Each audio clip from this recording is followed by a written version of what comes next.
Human identity is not an impenetrable fortress. It is a fragile construction upheld by invisible threads of personal narrative, social validation, and continuity of experience. And there are people who have discovered, whether by instinct or design, how to cut those threads one by one until what remains is no longer a person, but an empty shell ready to be filled with any content the manipulator desires. This does not require extreme physical violence or sophisticated technology. It only requires a precise understanding of how the human self is assembled and the willingness to dismantle it methodically. The masters of this dark alchemy understand that destroying an identity is not a single act of violence, but a systematic process of erosion, where each technique builds upon the previous until the victim can no longer remember who they were before the destruction began. And the most frightening thing is that these techniques are not arcane secrets kept in forbidden manuals. They are recognizable patterns that recur in cults, abusive relationships, totalitarian institutions, and anywhere someone has discovered that the most efficient path to absolute control is to first erase the person you could control and then build a new one who can no longer conceive resistance.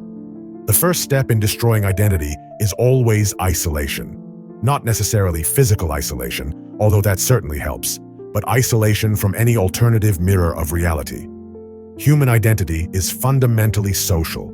Your sense of who you are is built and maintained through thousands of interactions where others reflect you back to yourself. Your family sees you as a son or brother. Your friends know you by your specific jokes, your peculiar interests, your shared history.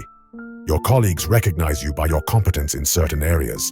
Each of these relationships is an anchor that keeps your identity stable. Identity destroyers understand this intuitively. They know that before they can rebuild you, they need to cut you off from anyone who might remind you of who you were. This is achieved gradually, with a subtlety that makes it difficult for the victim to recognize what is happening until it is too late. It begins with gentle criticisms of your existing relationships. Your family doesn't really understand you. Your friends are holding you back. Your colleagues are jealous of you. Each criticism is wrapped in apparent concern, presented as if the manipulator were the only one who truly sees your true value, the only one who genuinely cares about your well-being. And because these criticisms often contain kernels of truth, because all relationships have frictions and misunderstandings, victims begin to doubt. Perhaps the manipulator is right. Perhaps these relationships are not as healthy as you thought.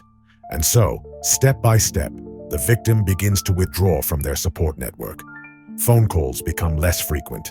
Social gatherings are canceled. Friendships atrophy through neglect. And with each connection that fades, the victim becomes more dependent on the manipulator as their only source of validation and shared reality. Physical isolation, when it occurs, is simply the culmination of a psychological isolation process that has already done most of the work. By the time a cult victim moves into an isolated compound, or a domestic abuse victim finds themselves cut off from friends and family, internal isolation is already complete. They no longer have access to alternative versions of who they are, what is normal, what they should tolerate. This isolation creates the conditions for the second technique, love bombing, followed by intermittent withdrawal of affection. Once the manipulator has established themselves as the only significant source of emotional validation in the victim's life, they can begin to use that position to create an addictive dependency. Love bombing is exactly what it sounds like. An overwhelming flood of affection, attention, praise, and validation so intense that it becomes overpowering. The victim is treated as if they are the most special person in the world, as if every word they say is profound, every action meaningful. This experience is intoxicating, especially for people who may have come to the manipulator seeking something, whether spiritual significance, romantic love, or simply a sense of belonging. The human brain responds to affection and validation by releasing dopamine and oxytocin, the same chemicals associated with drug addiction. The love bombardment literally creates a neurological dependency on the manipulator's approval.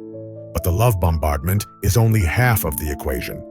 What makes it a tool for destroying identity is its intermittent withdrawal. After establishing a pattern of intense affection, the The manipulator begins to withdraw it unpredictably. Suddenly, without apparent reason or for trivial and inconsistent reasons, the affection evaporates. The manipulator becomes cold, distant, critical. And the victim, now dependent on that validation like an addict needs their drug, panics. They obsessively review each recent interaction, trying to identify what they did wrong, what changed, how they can regain the lost affection. This uncertainty is psychologically devastating. Human beings have a deep need to predict and control their environment. When the affection of the person you depend on becomes unpredictable, when the same behavior can be rewarded one day and punished the next, your brain enters a state of constant hypervigilance. Every interaction becomes a potential minefield. You start to edit every word, measure every gesture, desperately trying to find the pattern that will keep you on the good side of the manipulator. And here is the crucial trap. In this state of anxious hypervigilance, you begin to lose contact with your own preferences, opinions, and boundaries. Your mental energy is completely consumed by the project of maintaining the manipulator's affection. You no longer have leftover cognitive resources to ask yourself what you truly want, what you truly believe, where your boundaries should be. Your identity, which started as a collection of preferences, values, experiences, and relationships, progressively reduces to a single point: your relationship with the manipulator. Everything else becomes peripheral, disposable, negotiable. And the manipulator reinforces this reduction by alternating between punishing any expression of individuality and rewarding total conformity. Every time you affirm a preference that differs from the manipulator's, affection is withdrawn. Every time you suppress your own needs in favor of the manipulator's, affection returns. This operant conditioning works exactly as it would with any animal, gradually shaping behavior until submission becomes automatic. But the destruction of identity requires more than emotional dependence. It requires the active demolition of the victim's narrative about who they are. This is achieved through what is called gaslighting, a term derived from the 1944 film, where a husband manipulates his wife into doubting her own perception of reality. Gaslighting, in contexts of identity destruction, is systematic and sophisticated. It begins with denials of shared events. Something both experienced, the manipulator insists it never happened, or that it happened in a completely different way. At first, the victim trusts their own memory. But when these denials are repeated, when the manipulator denies with absolute conviction things that the victim knows happened, something begins to change. The victim starts to doubt. Human memory is less reliable than we like to admit. It is reconstructive, malleable, susceptible to suggestion. When someone you trust, someone you've learned to rely on, insists confidently that your memory is wrong, your brain begins to wonder if perhaps they are right. This erosion of confidence in one's own perception is perhaps the most devastating technique in the arsenal of the identity destroyer. Once you can no longer trust your own memories, your own assessment of situations, your own judgments, then you are completely dependent on the reality that the manipulator provides.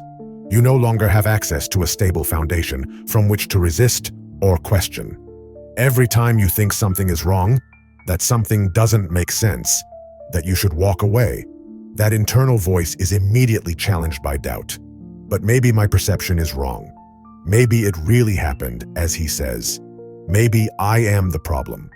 And the manipulator constantly feeds this doubt, reinterpreting each event in a way that the victim is always the one confused, the one who misinterprets, the one with perception problems. Over time, the victim internalizes this narrative. She begins to see herself as fundamentally untrustworthy, as someone whose perception cannot be trusted, who needs the constant guidance of the manipulator to navigate even basic reality. Religions take these techniques to their purest and most totalizing expression. Groups like the People's Temple of Jim Jones or the Manson family did not emerge overnight as collections of suicidal fanatics or killers. They were methodically built through the systematic application of identity destruction techniques. Jim Jones started as a charismatic leader of a social justice movement that attracted genuine idealists who wanted to make a difference in the world. But once he had people in his orbit, the dismantling process began. Isolation was literally achieved by moving the community from California to the jungles of Guyana. But psychological isolation had started much earlier, with Jones sowing distrust towards the outside world, presenting himself as the only safe refuge in a hostile world. The bombardment of love alternated with brutal criticism was institutionalized in public sessions, where Jones extravagantly praised some members while savagely humiliating others, keeping everyone in constant anxiety about where they would be on any given day. And the gaslighting in Jonestown reached almost surreal proportions. Jones convinced his followers of realities that openly contradicted their lived experience. He told them they were living in paradise while working to exhaustion in miserable conditions. He told them he loved them while subjecting them to humiliating punishments. He told them they were free while keeping them under armed surveillance. And because they had been systematically trained to doubt their own perception, because their previous identity had been completely eroded and replaced with an identity built entirely around their membership in the temple, most could not recognize the contradictions. When the day came when Jones ordered the mass suicide, presenting it as a revolutionary act of resistance, hundreds of people drank the poison.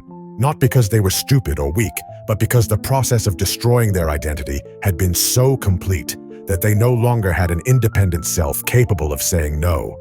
They had been emptied and refilled with Jones's will, turned into extensions of his psyche rather than autonomous persons. Charles Manson operated with a different but equally devastating sophistication.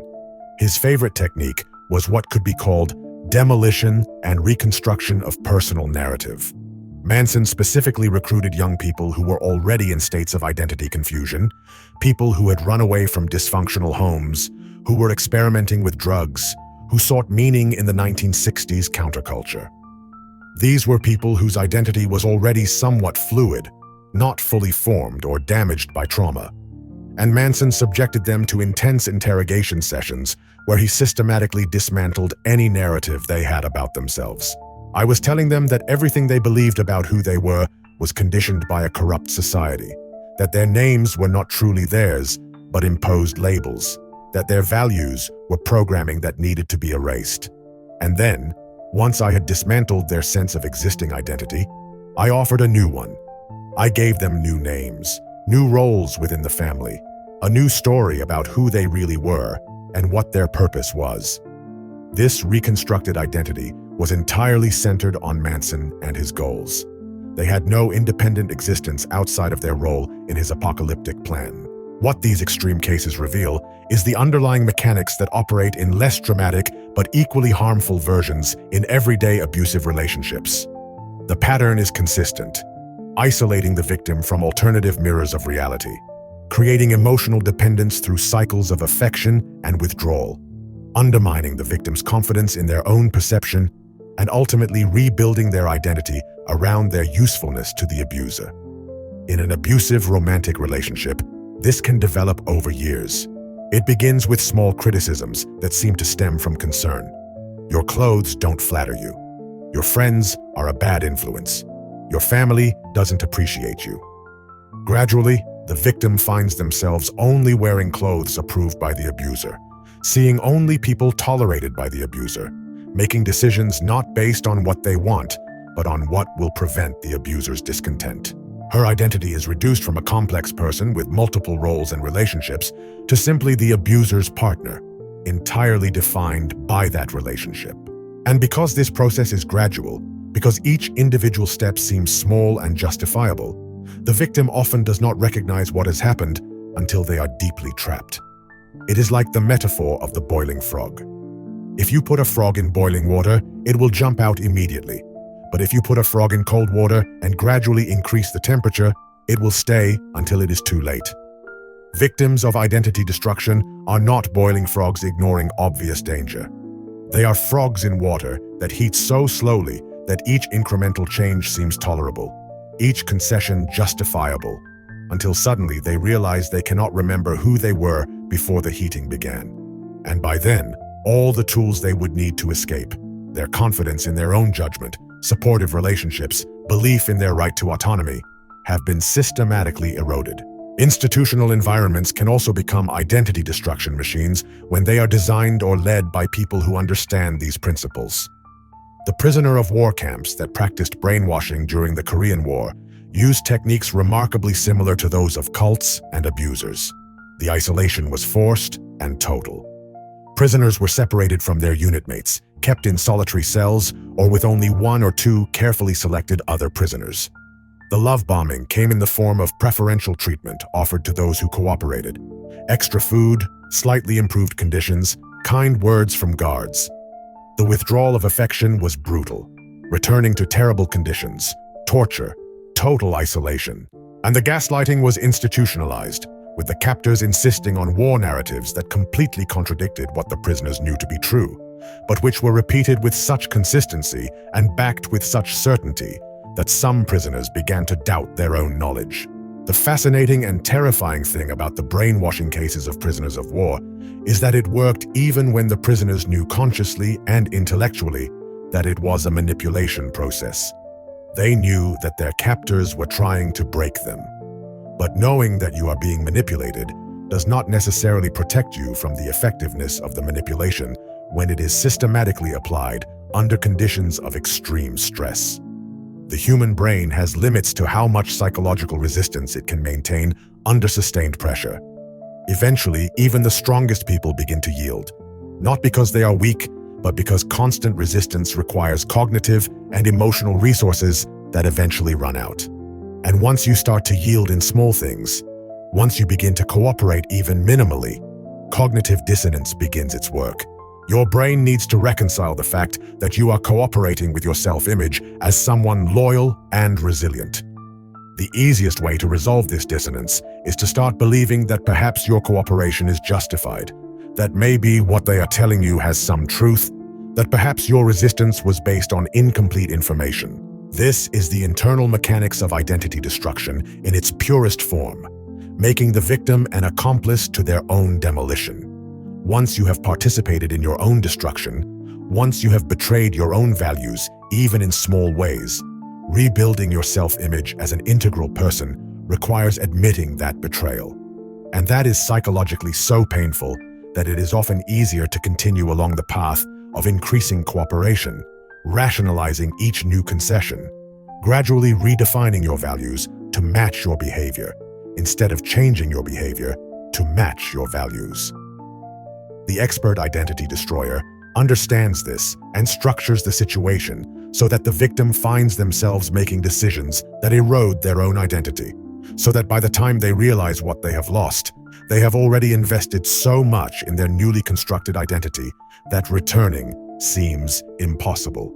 But the destruction of identity does not always require a single malicious perpetrator. It can be the emergent result of systems and structures that, although not explicitly designed to destroy identities, operate in ways that have that effect. Total institutions such as prisons, psychiatric hospitals, basic military training camps, all employ versions of these techniques as part of their normal function. The process of entering a prison or psychiatric institution is a ritual of stripping away identity. Your personal clothes are removed and replaced with a uniform.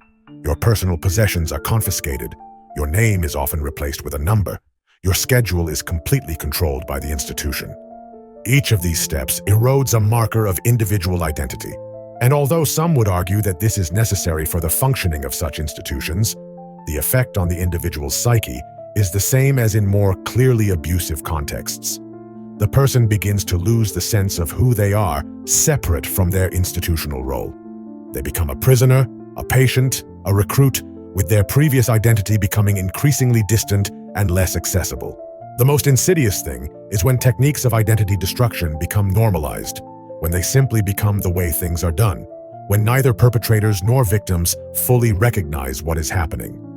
In some toxic work environments, particularly in high-stress industries like finance or consulting, new employees are subjected to what is effectively identity destruction presented as professional development. They are expected to work hours that make it impossible to maintain relationships or interests outside of work, leading to isolation. They are bombarded with attention and rewards when they perform well, but subjected to brutal criticism and public humiliation when they fail, creating emotional dependence on the firm's approval. They are constantly questioned about whether they have what it takes, whether they are sufficiently committed, whether their doubts about the process are signs of weakness, undermining their confidence in their own judgment. And gradually, their identity merges with their work role. They are no longer people who have a job. They are their job. Their worth as human beings is entirely determined by their performance and status within the firm. Modern technology has added new dimensions to the possibilities of identity destruction. Social networks create environments where people's identities are constantly being constructed and publicly judged. The cycle of posting content and waiting for validation in the form of likes, comments, and shares replicates the dynamic of intermittent love bombing and withdrawal. Each post is an attempt to obtain validation, and the unpredictability of how much validation you will receive creates the same addictive dependency that abusers exploit. And social networks also facilitate new forms of gaslighting, where people can be subjected to coordinated harassment campaigns that question their perception of reality, insisting that events they experienced did not happen as they remember, creating alternative narratives so repeated and amplified that even the victim begins to doubt. The long-term impact of identity destruction is profound and lasting. People who have undergone these processes, even after escaping the abusive situation, often struggle for years to rebuild a coherent sense of who they are. They have lost confidence in their own judgment, in their ability to perceive reality accurately, in their right to have boundaries and preferences. They have been trained so thoroughly to suppress their own needs that they often cannot even identify what they want or need. Simple questions like what kind of food they prefer or what they would do on a day off can cause genuine paralysis because they have lost access to the internal preferences that guide such decisions for most people.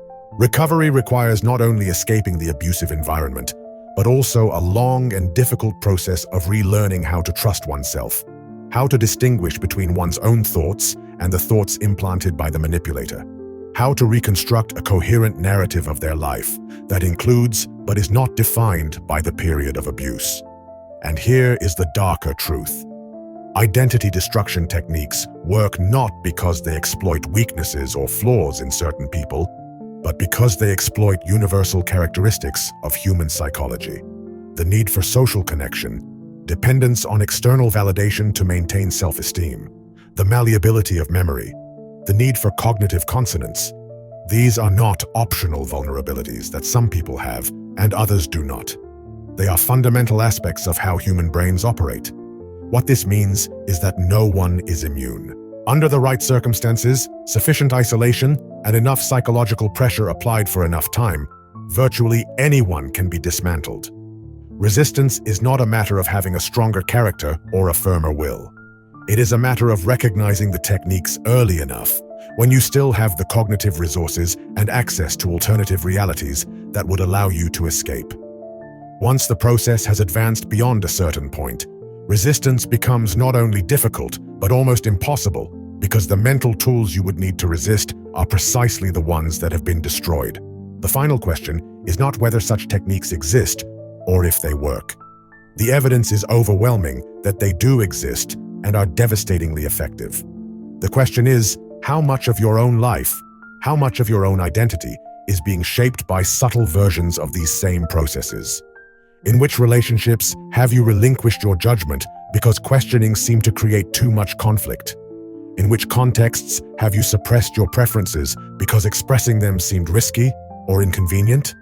How much of who you believe you are is truly you, versus how much is a construct created to satisfy others' expectations, to maintain relationships, to avoid conflict or rejection? The techniques of identity destruction in their extreme forms are obvious in retrospect. But in their everyday forms, in the small erosions of autonomy that happen in normal relationships, in normal jobs, in normal families, they are almost invisible until one day you wake up and realize that you no longer recognize the person you see in the mirror. And by then, the way back to who you were, if you can ever fully return, is long and filled with questions that have no easy answers. Who were you before? Who are you now? And how much of the difference was your choice versus how much was the result of being slowly dismantled by processes you never named, because naming them would have required admitting that you were being destroyed.